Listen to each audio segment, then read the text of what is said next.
Sud Radio, le grand matin week-end, 7h-10h, Maxime Liédo.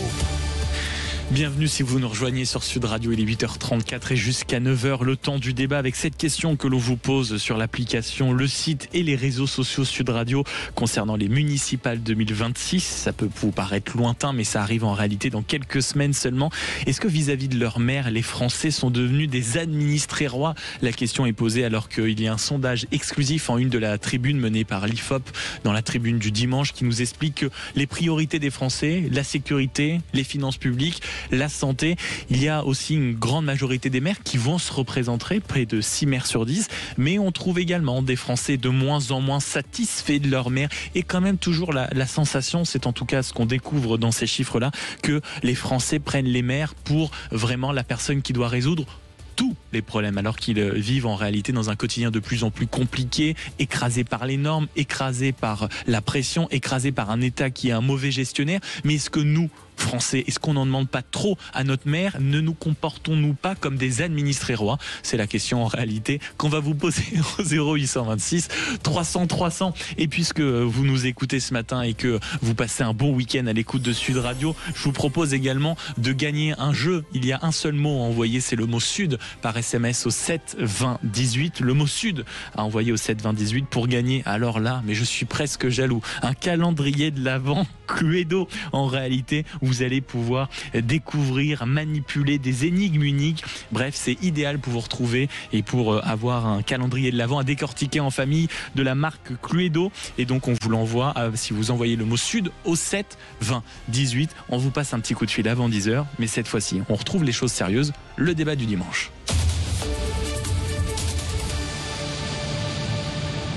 Bonjour Florian Gérard Mercier. Bonjour. Merci beaucoup d'être avec nous ce matin. Vous êtes le directeur des études du think tank Le Millénaire. Et bonjour mon cher Nicolas Corato. Bonjour Maxime. Président fondateur du think tank Place de la République. On a donc des idées droites versus des idées de gauche. La question qu'on vous pose, je répète, concernant les municipales 2026, est-ce que vis-à-vis de nos maires, de leurs maires, les Français sont-ils devenus des administrés rois? Vous voyez à quoi ça fait référence. On disait pendant des années que le client était roi dans certains établissements. Est-ce que vis-à-vis de notre maire, on se comporte pas mal? Est-ce qu'on n'en demande pas trop? Est-ce que nous ne sommes pas, quand on dit quand même des élus à portée de main, à portée de baffe, et quand on voit les chiffres des incivilités, comment regardez-vous cette question? Vous nous passez un coup de fil 0826 300 300. Mon cher Nicolas Corato, est-ce que on se comporte comme des administrés rois?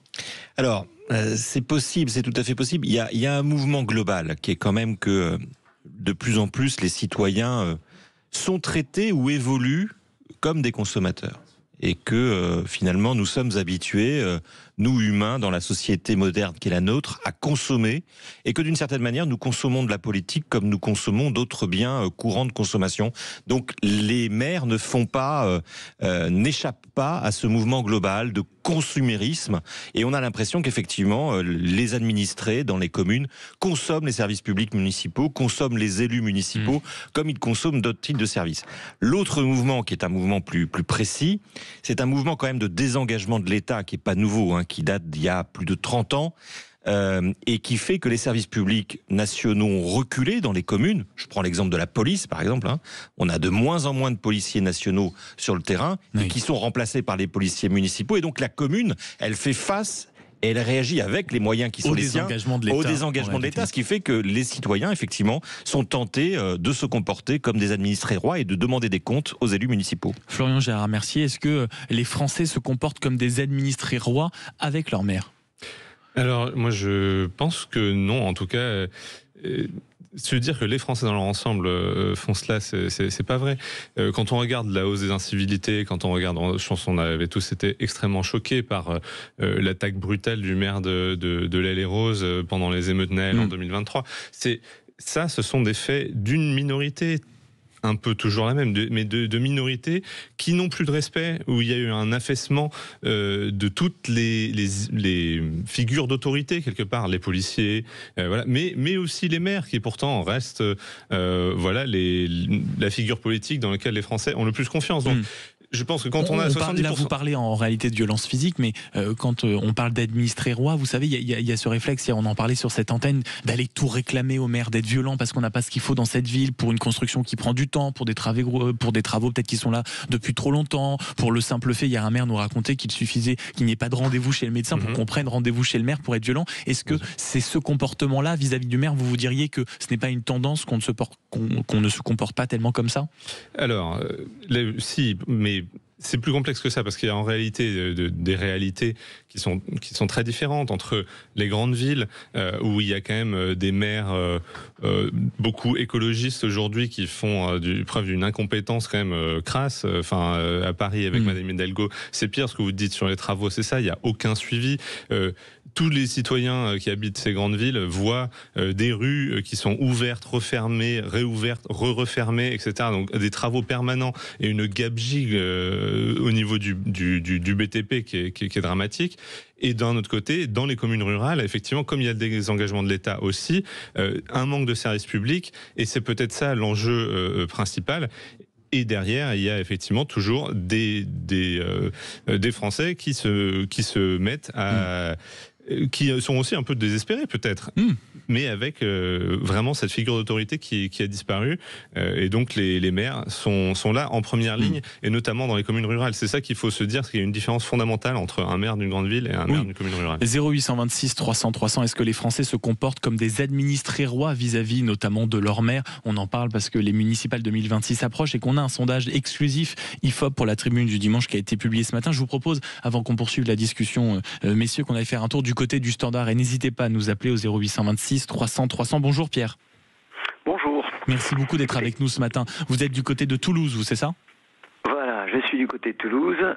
Alors, pour rejoindre votre dernier intervenant, je crois qu'en effet, il faut distinguer avant tout deux types de maires. Vous avez les maires chéris, qui sont ceux des petits villages et qui sont toujours prêts à rendre service.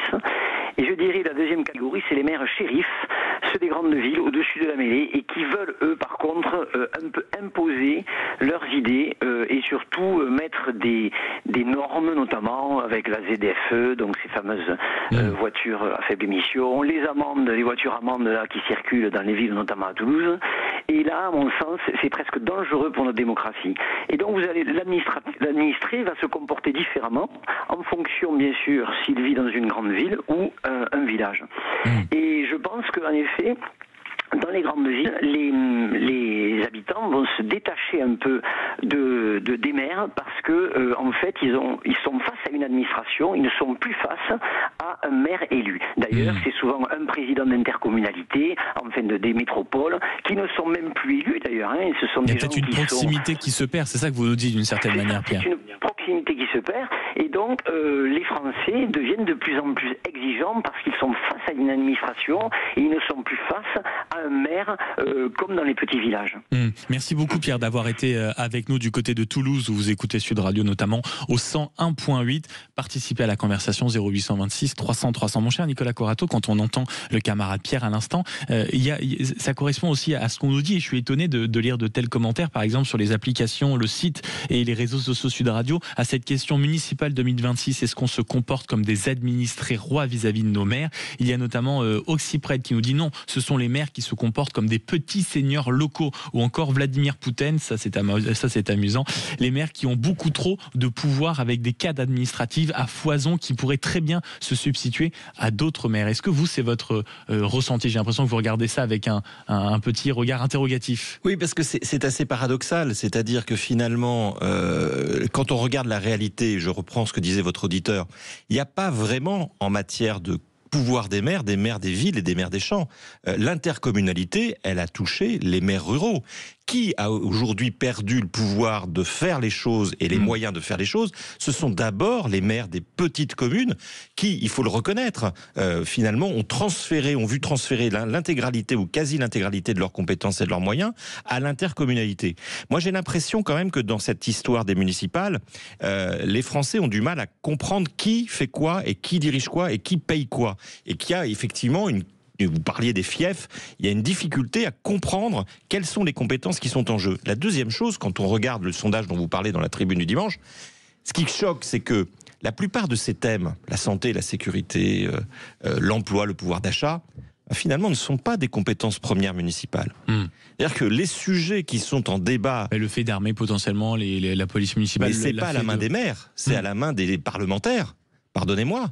L'armement des polices municipales, c'est un débat qui doit avoir lieu au Parlement. C'est pas un débat qui aura lieu dans votre conseil municipal. Le maire que vous allez élire en mars prochain, il n'aura pas plus le pouvoir, même s'il le veut ou s'il ne le veut pas, d'armer sa police municipale. Donc ce qui est intéressant... Au niveau national, c'est en train d'être réglé. Ce qui est intéressant, c'est qu'on est en train de voir une campagne municipale qui est en train de se positionner sur des thèmes nationaux, et on voit bien que le Rassemblement national, par exemple, va positionner bien en avant la sécurité et l'immigration, sauf que les gens que nous allons élire en mars ne sont pas compétents pour régler ces problèmes-là. Ça, c'est pas vous vrai. êtes d'accord, Florian Germain? c'est vrai. Je suis pas d'accord. Notamment, c'est la Constitution. Parce que les sujets de sécurité du quotidien sont placés en première ligne par les Français au niveau local. Hein, et il faut pas oublier aussi la politique sur les HLM. Parce que c'est quand même les maires dans les grandes villes qui décident du nombre de HLM et de qui on va mettre dedans. Ah oui, mais moi je vous en parle. Mais vous avez raison. Parce qu'il y a un vrai sujet dessus, et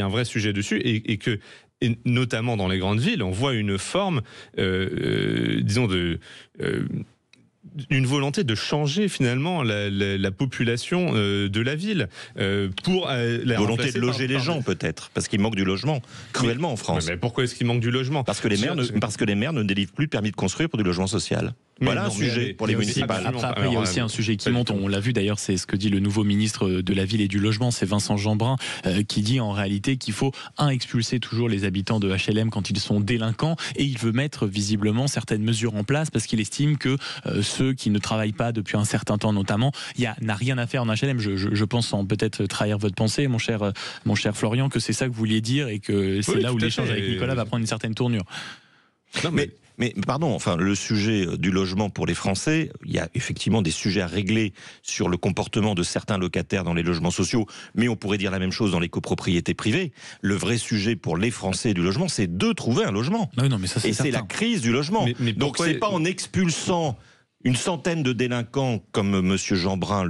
Enfin, moi, j'attends du ministre du Logement autre chose qu'une politique sécuritaire. Les Français, ils veulent être logés et ils cherchent désespérément des logements. Et ça, effectivement, vous avez raison de le dire, c'est en partie une compétence municipale. Eh bien, on attend les maires sur leurs propositions. Quels sont les maires qui vont enfin pouvoir respecter et s'engager à respecter la loi, notamment pour construire des logements sociaux sur leur territoire? Alors moi, je vais vous dire, juste sur le logement social, il y a quand même un point qu'il faut souligner, c'est que en 25 ans, le prix de l'immobilier a triplé dans notre pays, quelles que soient les villes.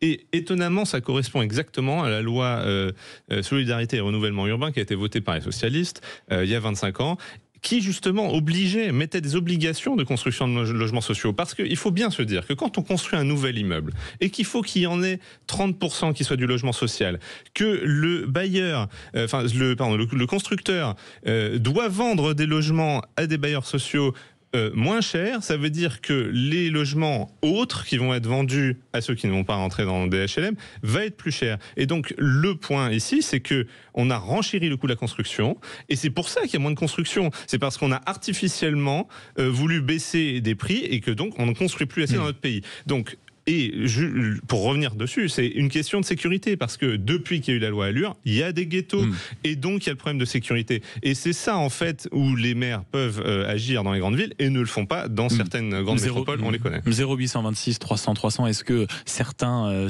Français, les Français, nous, Français, auditeurs de Sud Radio, on se comporte vis-à-vis des maires comme des administrés rois, c'est-à-dire à tout attendre du maire à chaque fois qu'il y a un petit problème au coin de notre rue, les poubelles, la sécurité, le logement, la voirie ou je ne sais quoi. Ce qui est vrai, c'est que quand on s'intéresse en effet à ce sondage pour la Tribune, 76% des sondés estiment que la sécurité des personnes et des biens va apparaître désormais comme un choix principal et majeur lors des élections municipales. Il y a en deuxième sujet la gestion et les finances de la ville, et l'offre de soins et les services de santé seulement en troisième. On voit bien, notamment pour revenir sur ce sujet, à quel point c'est important. On a vu le Premier ministre, notamment lors des assises du département, dire qu'ils allaient pouvoir reprendre du pouvoir, désormais supprimer les ARS, c'est-à-dire vraiment prendre la chose en main, parce que la santé c'est important, et on voit les déserts médicaux qui s'installent et qui gangrènent quand même une grande partie du territoire, Nicolas. Oui, et encore une fois, cette question de politique de santé, c'est une question nationale. Ça n'est pas une question municipale. Bien entendu, il y a beaucoup de communes qui développent des actions avec des aides au financement, des aides à l'installation de professions de santé, mais on voit bien que sans une politique nationale, et finalement la réponse de Monsieur Lecornu, c'est une réponse qui est une réponse là aussi de désengagement, qui veut dire en fait quand il dit on va rendre le pouvoir au maire, ça veut dire quoi? Ça veut dire que moi, l'État, je ne vais plus m'occuper de développer une politique de santé nationale. Donc il faut faire attention aux effets d'annonce. L'idée de dire c'est les maires qui vont s'en occuper, enfin les maires ils vont s'en occuper avec quel budget? Vous parliez des finances municipales, avec quel argent les maires vont développer une offre de soins en local? La suppression de la taxe d'habitation n'a pas fait que si l'État se désengage à tous les points, on ne peut pas demander aux maires au final d'être effectivement le dernier rempart de la démocratie face aux citoyens et de n'avoir aucun moyen pour y répondre. Je vais vous rejoindre. C'est vrai que, notamment dans une commune rurale, on voit bien que l'installation d'un médecin, ça peut faire la réélection d'un maire, parce que c'est un enjeu crucial pour bon nombre de Français. Et c'est là où, en fait, tout ceci, le désengagement de l'État, le fait que les maires se retrouvent comme le dernier des Mohicans sur leur rocher à essayer de défendre un peu des services publics, c'est le symptôme de l'effondrement et du fait que de notre système social est complètement à bout de souffle. C'est-à-dire qu'on impose de plus en plus, on a des cotisations qui explosent, qui pèsent, enfin on a le record de cotisation mondiale quasiment, en tout cas dans l'OCDE, et les services publics, eux, reculent. Et en fait, vous rejoignez, bien sûr, et vous rejoignez d'une certaine manière David Lisnard, qui fait la une du journal du dimanche avant l'ouverture du Salon des maires la semaine prochaine, et qui dit mais on ne se rend pas compte à quel point aujourd'hui le maire peut parfois être kidnappé dans ses fonctions, parce qu'aujourd'hui pour ouvrir un centre de tri, ça met 10 ans et c'est insupportable. Messieurs, je vous remercie, Nicolas Corato, président fondateur du think tank Place de la République, d'avoir été avec nous ce matin, et Florian Gérard Mercier, directeur des études du think tank Le Millénaire, d'avoir été avec nous ce matin. Messieurs, je vous souhaite un très beau dimanche.